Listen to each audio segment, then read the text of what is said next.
नमस्कार, FM news देख रहे हैं आप। आपके साथ मैं हूं आस्था श्रीवास्तव। रुख करते हैं बड़ी खबरों का। दिल्ली में मोदी कैबिनेट की बैठक में कई अहम फैसले लिए गए हैं, जिनमें रेलवे कर्मचारियों को बोनस देने का फैसला लिया गया। कैबिनेट की बैठक के बाद केंद्रीय मंत्री अनुराग ठाकुर ने बताया कि रेलवे कर्मचारियों को 78 दिनों का बोनस दिया जाएगा। उन्होंने कहा कि रेलवे के 11,27,000 कर्मचारियों को 1,832 करोड़ रुपए का प्रोडक्टिविटी लिंक्ड बोनस दिया जाएगा।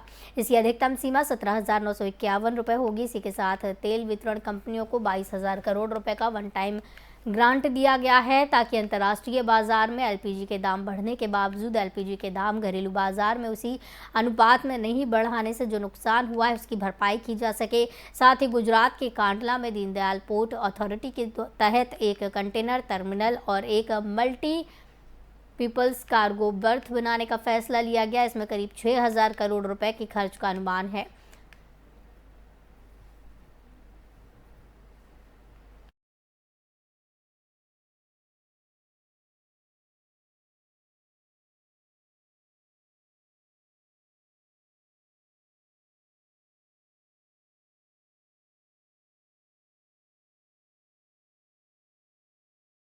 माननीय प्रधानमंत्री श्री नरेंद्र मोदी जी की अध्यक्षता में आज कैबिनेट की बैठक हुई,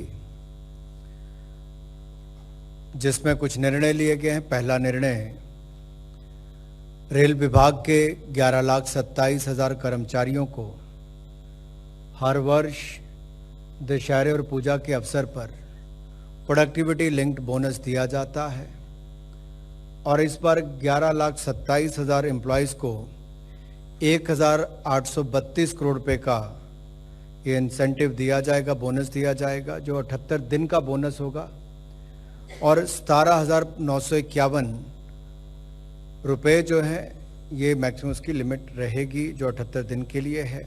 एलिजिबिलिटी जो है इसमें track maintainers, drivers, guard, station master, supervisor, technician, technical helper, controller, pointsman और ग्रुप सी के स्टाफ, ये सब लोग उसमें रहते हैं। 1,832 करोड़ का लाभ ये प्रोडक्टिविटी लिंक बोनस रेल कर्मचारियों को दिया गया है। दूसरा निर्णय, आपने देखा दुनिया भर में एलपीजी के दाम बहुत बढ़ गए हैं। कुल मिला के देखा जाए लगभग 300% दाम दुनिया के कई देशों में एलपीजी के बढ़े हैं। जहां एक और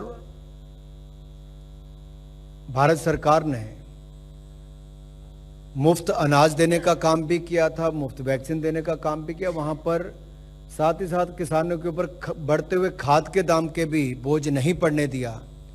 उसी तरह से ही बढ़े हुए जो दुनिया भर के दाम है उसके मुकाबले भारत में बहुत कम है, उसका बोझ जो हमारी पेट्रोलियम कंपनीज हैं, पब्लिक सेक्टर अंडरटेकिंग की जो ऑयल मार्केटिंग कंपनीज हैं, जून 2020 से लेकर जून 2022 तक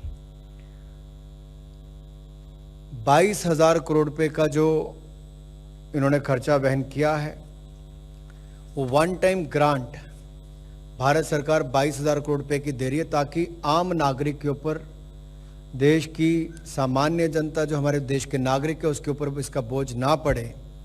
तो उसके लिए one time grant public sector undertaking की ऑयल मार्केटिंग कंपनीज को दी गई हैं, जिसमें इंडियन ऑयल कॉरपोरेशन लिमिटेड है, भारत पेट्रोलियम कॉरपोरेशन लिमिटेड है और हिंदुस्तान पेट्रोलियम कॉरपोरेशन लिमिटेड है। तीसरा, गुजरात में दीनदयाल पोर्ट, जो कि सालाना लगभग 127 मिलियन टन की क्षमता रखता है, एक बड़ा निर्णय लिया गया है ताकि पीपीपी मोड के अंतर्गत, बिल्ड ऑपरेट ट्रांसफर के मोड पर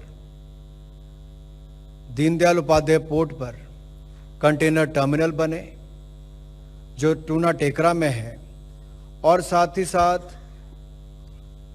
मल्टीपर्पस कार्गो का भी वहाँ पे डेवलपमेंट हो। ये दो निर्णय वहाँ पर लिए गए, जिसको विस्तार में मैं आपको बताऊंगा।